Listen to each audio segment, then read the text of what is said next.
But if you take the population and the land area of China, that means that China has to find 100 million hectares of new land every year to provide the resources to support urbanization.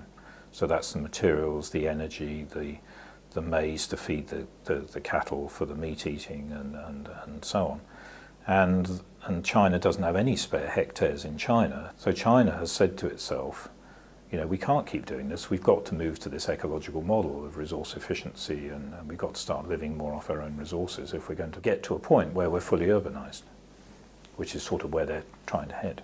What effectively we were asked to do in China was to develop a new paradigm of urbanism, which would enable a much more sustainable outcome to be achieved, not just for the project, but for the whole of China, like a sort of demonstration of a model.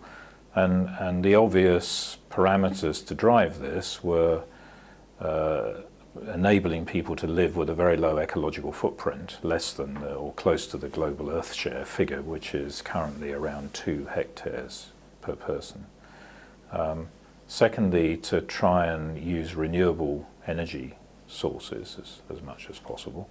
Thirdly, to use local water resources and to recycle and reuse what water was available.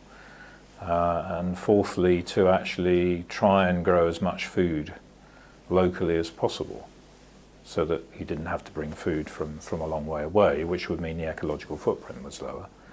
And I suppose the last one is to try and use as much local material as possible in the construction. So again, you were not requiring a lot of other resources.